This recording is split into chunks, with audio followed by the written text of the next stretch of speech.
kelompok 5, kelas E Manajemen Operasional, yang beranggotakan saya sebagai Ketua Najwa Fahira dengan NIM akhir 164. Saya Nisha dengan NIM 169. Saya Kalisa Filzadias dengan NIM 184. Saya Nilda Sakeru dengan NIM 053. Hari ini kelompok kami akan membahas tentang implementasi metode balance scorecard dalam pengukuran kinerja pada PT Unilever Tbk Indonesia. Unilever adalah sebuah perusahaan multinasional yang telah menjadi bagian penting dari kehidupan konsumen global. Yang didirikan pada tahun 1929 yang telah berkembang menjadi pemimpin pasar dalam industri FMCG. Dengan portofolio produk yang beragam, mulai dari makanan, minuman, hingga perawatan pribadi, Unilever telah menciptakan merek-merek terkenal seperti Dove, Sunsilk, Pepsodent, dan juga Magnum.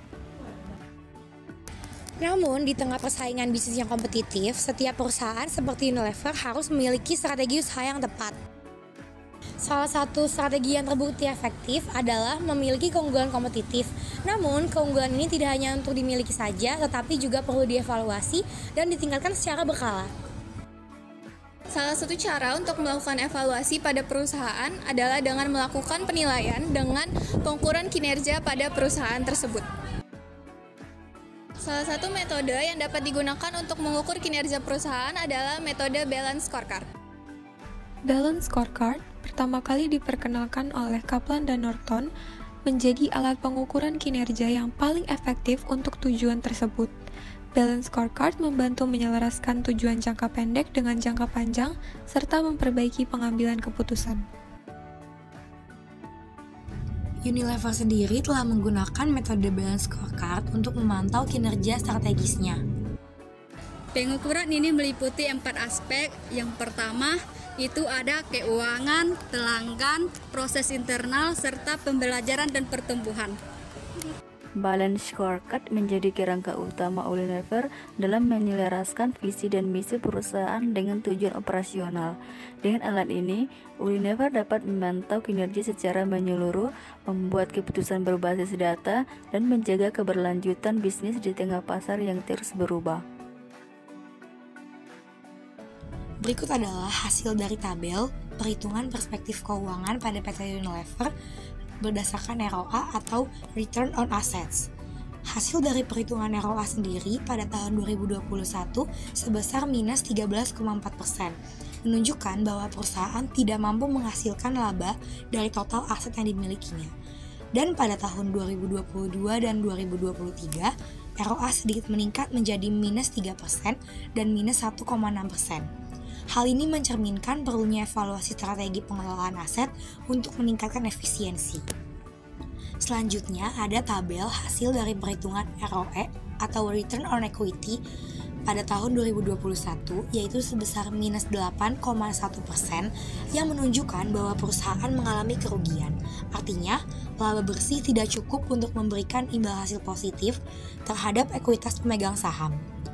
Pada tahun 2022 dan 2023, ROE naik menjadi 0,8% dan 5,8%. Tren kenaikan ini menunjukkan bahwa perusahaan mulai membaik dalam memanfaatkan ekuitas untuk menghasilkan laba, tetapi belum mencapai kinerja yang optimal.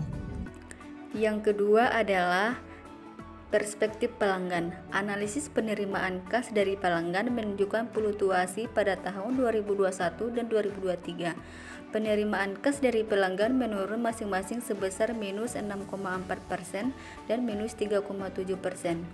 Pada tahun 2022 menunjukkan perbaikan dengan kenaikan 3,4%. Fluktuasi ini menunjukkan pentingnya strategi pemasaran dan kepuasan pelanggan. Yang ketiga adalah perspektif proses bisnis internal.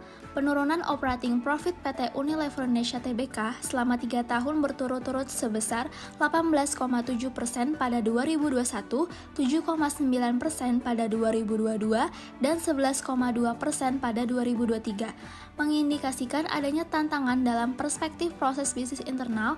Penurunan ini dapat disebabkan oleh inefisiensi operasional, kurangnya inovasi, dan ketidakmampuan untuk mengelola risiko secara efektif.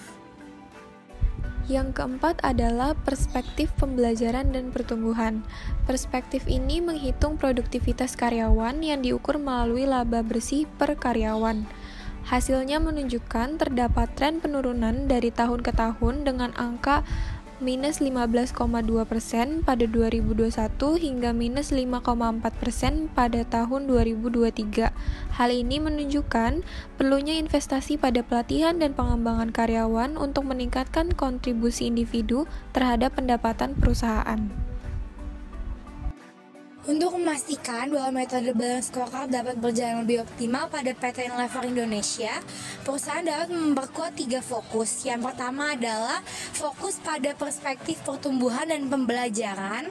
Yang kedua, membangun komunikasi yang lebih efektif di seluruh level organisasi. Dan yang terakhir, mendorong kolaborasi antar sesama divisi untuk memastikan bahwa perspektif dalam balance scorecard selaras dengan tujuan perusahaan. Dengan langkah-langkah tersebut, PT Unilever dapat mempertahankan posisinya sebagai pemimpin pasar di bidang industri. Sekian penjelasan dari kami, semoga bermanfaat. Bye-bye!